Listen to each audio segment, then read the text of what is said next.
ஆஹா ஆஹா ஆஹா. காலையிலேயே அப்பா பாட்டு போட்டாதான்ல டீ புத்துணர்ச்சியா இருக்கு. அந்த டீ, அந்த வடை, அந்த அப்பா பாட்டு எல்லாம் நல்ல காம்பினேஷனே ஒரு மாதிரி வைபா இருக்கு. ஆமாம் அப்பா பாட்டு தான் நம்மளுக்கு மோட்டிவேஷனு.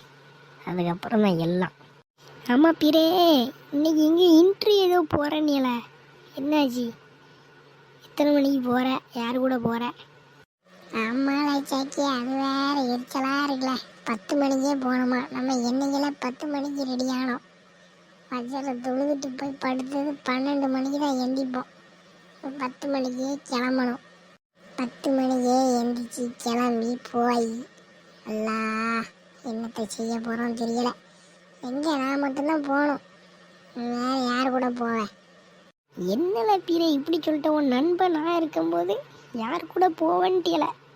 லே லே லே லே நீ தயவு செய்து வராதல. நான் அதனால தான் உன்னை கூப்பிடல. ஒரு நல்ல காரியத்துக்கு போகிறேன்.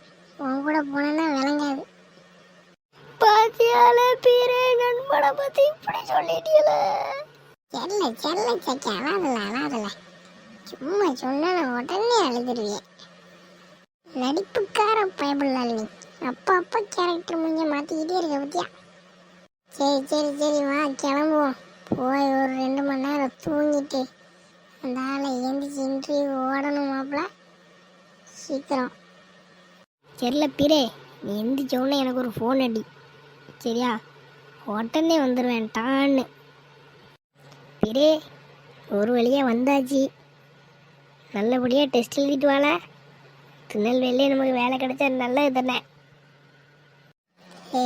கொள்ளையில் வேணா டெஸ்ட் இல்லைல்ல, கேள்வி கேட்போம். இன்டர்வியூவில் குறுக்கா மறுக்கா கேட்போம். நம்ம கரெக்டாக பதில் சொல்லணும். சொல்லிட்டு இருந்தால் ஏன் நமக்கு வேலை கிடைச்சிடும். புரியுதா? இல்லையா? அல்லாட்ட துவா செஞ்சுட்டு நான் உள்ளே போய் எப்படி டான்னு பதில் சொல்கிறேன் பாரு. சரி மாப்பிள்ளை பீரே, ஆல் தி பெஸ்ட்டில். 10ஆம் கிளாஸ் 12ஆம் கிளாஸ் ஆனுவல் எக்ஸாம் எழுத போகிற மாதிரியே ஒரு ஃபீலிங்காக இருக்குல்ல. நீ போகிறது எனக்கு வைத்து கலக்குது. சரி, நல்லபடியாக போயிட்டு அப்போ வெற்றியோட திரும்பி வாழ பீரே. கத்தாதங்க வச்சு வெற்றியோடவா கத்திரிக்கோள் கொண்டு வாங்க. அமைதியாக ஓரமாக உட்காரு போ. நான் இந்த வந்துடுறேன். மே ஐ கம்மிங் சார்? என் தலைவன் இங்கிலீஷ் பேசுகிறதே ஒரு தனி ஸ்டைல். இதுக்கே அவர் வேலை கொடுக்கணும். Good morning sir. இவர் தான் பாசோ? என்ன பாசு பார்க்க ஹர்னால்டு தாஸ் மாதிரியே இருக்காரு. ரொம்ப டெரர் பீஸாக இருக்காரு. Good morning. Please take your seat. Take your சீட்டா? சீட்டையே எடுக்க சொல்கிறாரு. ஒருவேளை நம்ம எந்த அளவுக்கு பலசாலியாக இருக்கோன்னு பார்க்க டெஸ்ட் பண்ணுறாரோ. Okay sir, I take. என்ன மூத்தவன், சீட்டு இவ்வளோ வெயிட்டாக இருக்கு. ஓ, அதனால தான் தூக்க சொன்னாரோ. தூக்குடா சங்கிலி கருப்பு. உள்ளாவே இதை தூக்க முடியலையே நம்மளால. சகப்பா படிச்சு சொன்னா வாழ மாப்பிள்ள ஜிம்முக்கு போகணும். இப்பதான் அவனோட அருமை புரியுது. சரி, ஏதாவது சொல்லி சமாளிப்போம். சார் அதாவது சார். தம்பி, என்ன பண்ணுறீங்க? நான் உங்களை உட்கார சொல்லி ரொம்ப நேரம் ஆகுது. Please take your seat. ஓ, உட்கார சொன்னீங்களா? Sorry sir. Okay sir, thank you sir. உட்கார்றதுக்கு தான் டிக்கு நேரம். சிட்டான் சேர்னா முடிஞ்சு போச்சு. ஓகே, நம்ம இன்டர்வியூ ஸ்டார்ட் பண்ணலாமா? Yes sir. இதுக்கு முன்னாடி எதுலையாவது நீங்கள் ஒரு மேனேஜராகவோ லீடராகவோ ஹெட்டாகவோ அட்மினாவோ இருந்திருக்கீங்களா? சிறப்பான தரமான கேள்வி. என்ன சார் இப்படி கேட்டீங்க? வாட்ஸ்அப் குரூப்பில், ஸ்கூல் குரூப்பில் நான் தான் அட்மின். கொத்துவா கிரவுண்டில் போய் கிரிக்கெட் விளையாட போனால் நான் தான் லீடர். ஹெட்டே எங்க நான் தான். தம்பி, கேட்ட கேள்வி ஒழுங்காக பதில் சொல்லணும், சரியா? இல்லை தூக்கி அடிச்சிருவேன். என்ன கேட்ட கேள்வி பதில் சொன்னால் கோவப்படுறாரு? ஒருவேளை தப்பாக சொல்லணுமோ? அடுத்த வாட்டிலேருந்து கொஞ்சம் இடக்கு முடக்கா ட்விஸ்டாக பதில் சொல்லுவோம். அப்படின்னு நம்மளை பாராட்டுவார். சாரி சார், இன்னும் எப்படி சொல்கிற பாருங்க. சரி, ஓகே. இப்போ நான் உங்களுக்கு ஒரு 3 கொஸ்டின் கேட்க போகிறேன். கேட்கலாமா? Yes sir. ஆனால் 2 கொஸ்டின் தான் இருக்குது. ஏன்னா முதல் கொஸ்டின் இப்போ கேட்டீங்களே. நான் எப்போ கேட்டேன்? சார் 2வது கொஸ்டினும் முடிஞ்சுது சார். சரி ஓகே, இப்போ 3வது கொஸ்டின் கேட்குறேன். Yes sir. இந்த உலகம் 30 மடங்கு வேகமாக சுற்றினா என்ன ஆகும்? சார் எனக்கு டெய்லி சம்பளம் வந்துடும் சார். சரி சார், அதெல்லாம் இருக்கட்டும் விடுங்க. நீங்கள் எத்தனை படிகளை எத்தனை தடைகளை தாண்டி இவ்வளோ தூரம் வந்தீங்க? அதாவது தடைகள்னா பார்த்தீங்கன்னா சார், 6ஆவதுல வரும்போது ஒரு நாய் குலையுது.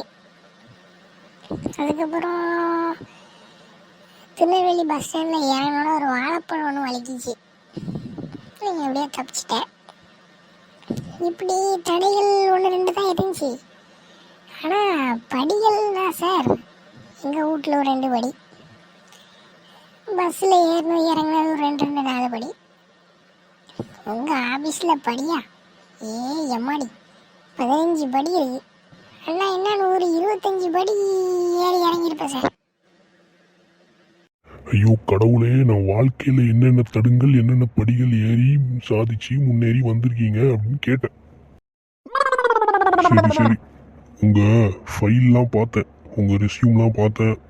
நல்ல டேலண்ட்லாம் இருக்குது உங்களுக்கு, ஒன்றும் பிரச்சனை இல்லை. சரி, உங்களை பற்றி ஏதாவது சொல்லுங்களேன்.